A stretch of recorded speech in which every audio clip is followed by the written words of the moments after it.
What's up, guys? So as you can see by the title of this video, I am contemplating getting rid of my 2016 Fiat Abarth for something new.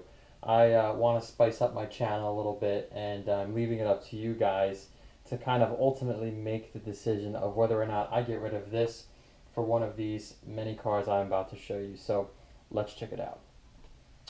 So one of the first cars I wanted to show you is actually something I don't know if I've talked about in some of my old videos, um, but I've always wanted a Jeep. You know, the yellow people tell me is a little funky, but you know, I think it's actually pretty cool. I actually like the yellow. I think it stands out more. But what really drew my attention to the yellow Jeep Wrangler with the yellow back is actually I seen one that was pretty decked out, lifted up, with wheels that actually had yellow inserts. So, you know, it actually looked pretty sleek, all molded together. So that was one of the cars that I liked. The neat thing about this is that it's a 2015 Jeep Wrangler Unlimited Altitude. It's actually a leftover, so it only has 356 miles on it, and they're asking here it says 33.9. My phone actually says 32.9. So pretty sweet. So that's again one of the cars that I've been contemplating getting here is the Jeep Wrangler. So again, obviously this would be pretty cool, lifting it up, doing some things, kind of like a project car, similar to what the Fiat was, and nothing wrong with the Fiat. It's just that, you know, I'm running out of things to do to it, so it might be time to move on. Um, and we'll go to the next one. So that's the Jeep. The next car that I had extreme interest in is actually a 2005 Lotus Elise. This car needs no introduction here. I mean, it is a two-door coupe, rear-wheel drive, ultra lightweight, under I think it's under 2,000 pounds. I could be wrong, and it has 190 horsepower. So this thing is a little rocket in itself, and I love the way the guy had spec'd this car out with the red front bumper and the red vent insert there. Brake calipers are yellow, wheels are black with the yellow center caps, and then the red mirrors as well. You know, jumping through this car, let's check it out really quick. You know, it has the red engine, again, the engine's in the rear, kind of has the gold going around it. Again, the black wheels.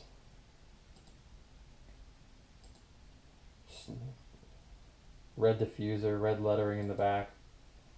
It's just a sleek car. Upgraded shift knob, upgraded stereo system with a double din, and then the tan interior, which I think actually adds it pretty nicely. The only problem with this car that I have is I actually had the opportunity to sit in one. Prior to getting the Viper, this was actually a car that was contemplated many years ago. And getting over this hump right here is ridiculous because the car has bucket seats.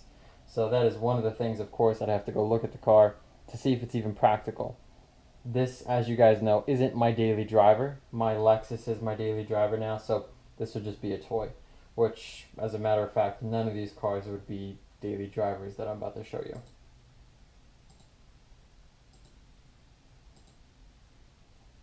So that's that one. The next car, same place that has it, is a Maserati Ghibli. Some people might jump to the gun and say, don't get this. I really like this car. I've heard comments that it's a glorified Chrysler. I've sat in one. I can tell you it has the same exact infotainment system as the Dodge Ram Cummins 2500.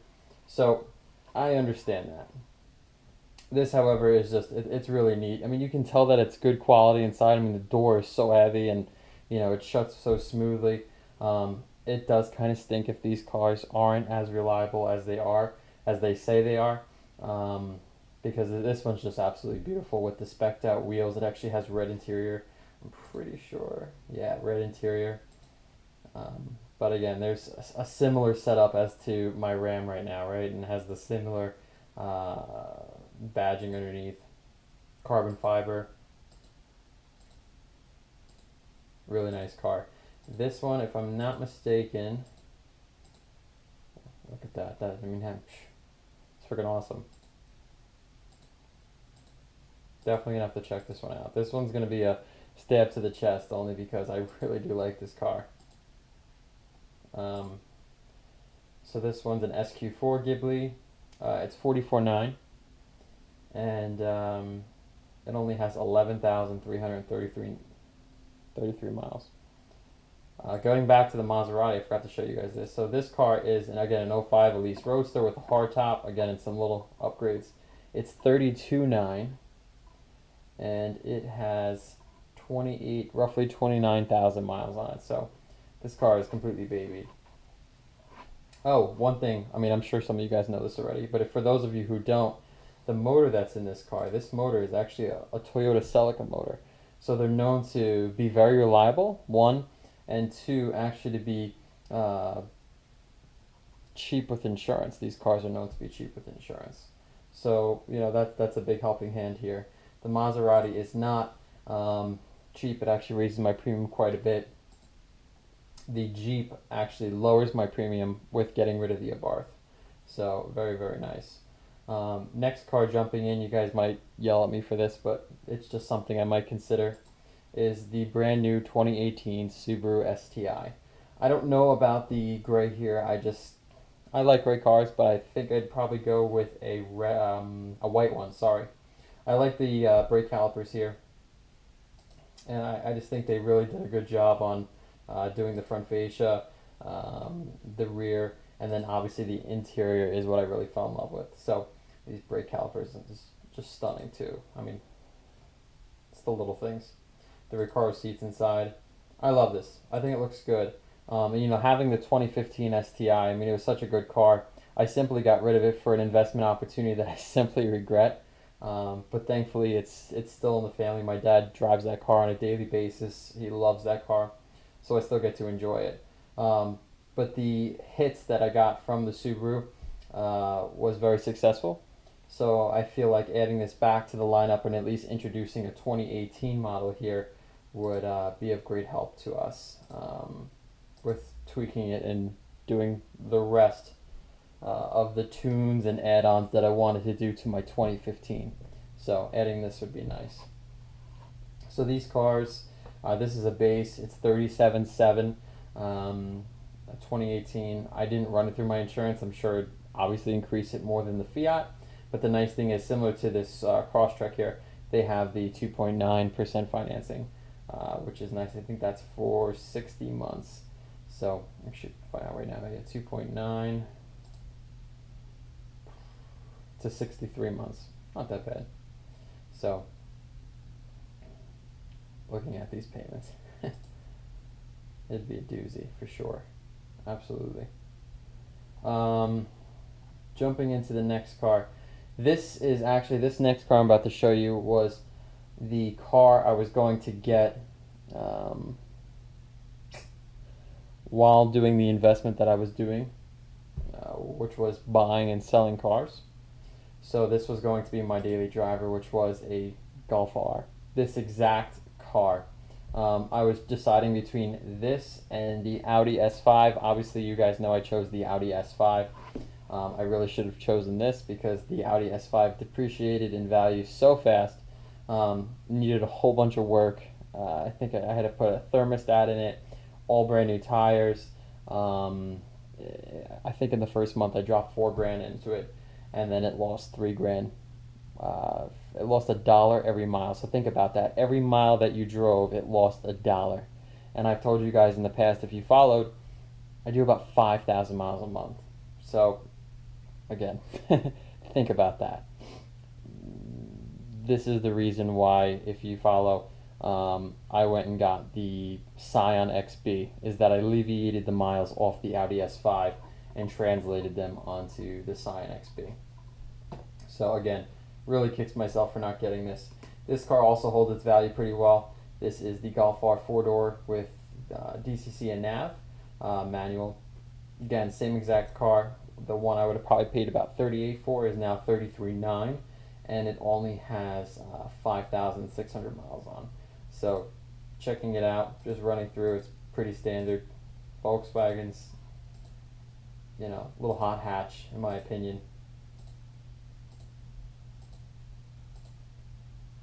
All leather inside. Neat thing with Volkswagen right now, if you guys are interested in something, not the Golf R, but actually the Golf GTI, you can do 0% financing. So that is really sweet. I've kind of told myself I can't do a GTI, only because I had one of those as well. But a GTI, think about that, 0% financing. Every payment that you make, nothing has accrued interest on it. So everything is just straight, I'm jumbling over my words. Everything is sent straight to the principal of the payment, which is nice. Next car, I actually can't even get one. I can't even find one. But if it comes available, it's worth a lot. Civic Type R. This car is insane. And I can't even find one.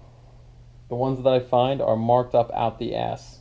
And I'm not trying to buy a car that's marked up. If anything, I want to buy it for sticker and then mark it up myself. And then maybe if I sell it, I sell it. Who cares? But the one, again, if you guys see a trend here, I mean, between the Volkswagen, I like red. Red is pretty cool. I like the brighter colors, yellow. This one's being black with the red in here. The silver with the red interior. This one I said getting white. With the Civic Type R. You know, I got to see this car. Lauren actually traded in, a little update here is Lauren actually traded in her Dodge Daytona RT for a Honda Fit, and they had this car on the floor, and I absolutely fell in love with it.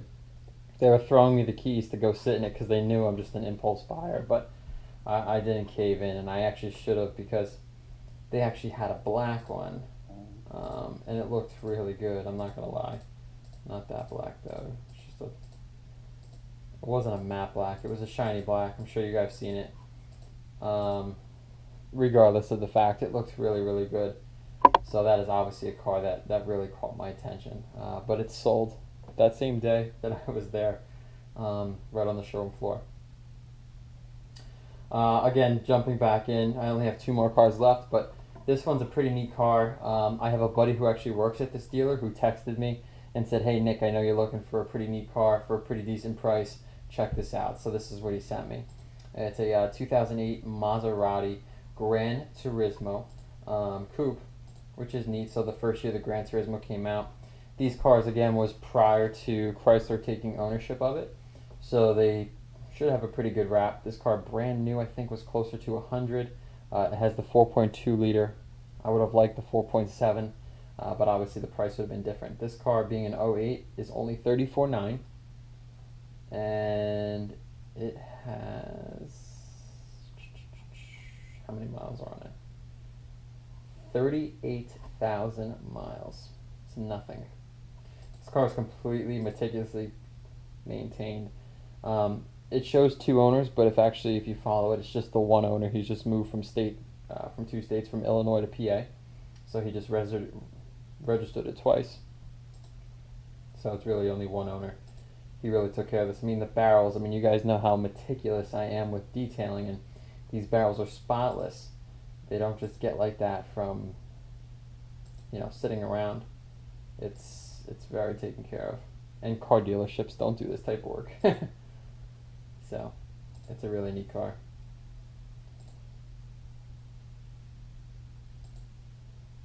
Black with the red calipers.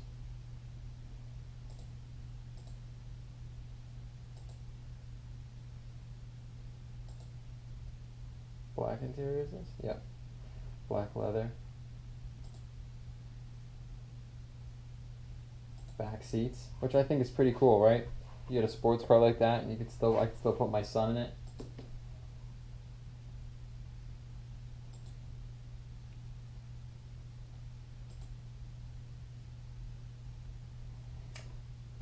So that's the Maserati, and then last but not least, this car is just a beast, and it's a really good price.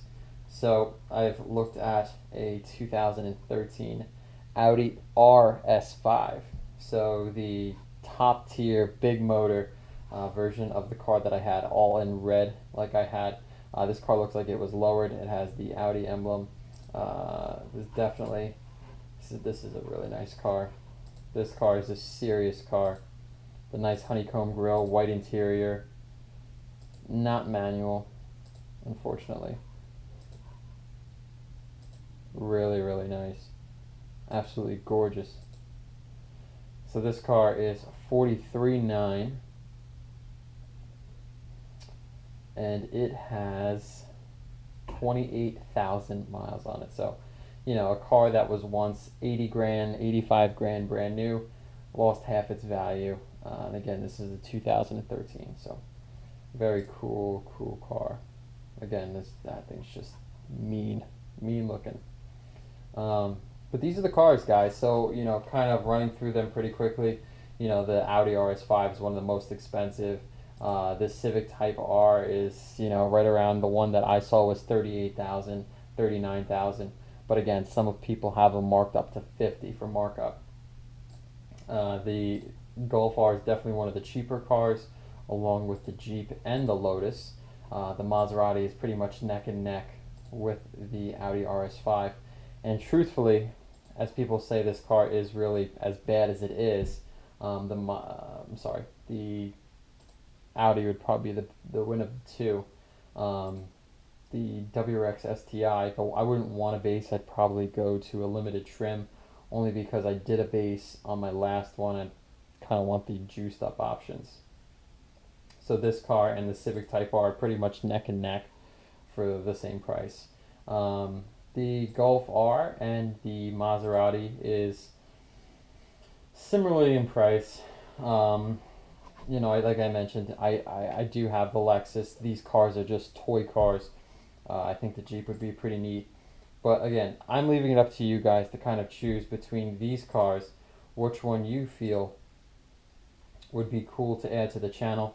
You guys, if you guys are new to my channel, welcome. Check out my other videos. I have a plethora of cars that are pretty cool, and this would just be an extra that would be coming to the garage. Again, getting rid of this Fiat Abarth right here that we kind of worked on. Again, if you're new to the channel, check out the Project Abarth, what we've done to the car. Again, we could still do some couple things here. Again, touching on this, we could do a suspension, we can do a couple front mounts, we could do an EC tune, we could do a couple things. But I've been jonesing for a new car, you guys know me. So, looking at all these cars here, what makes the most sense?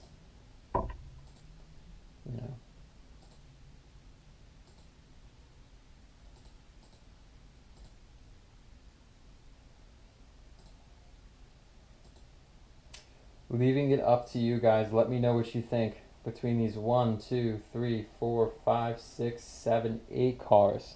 8 cars.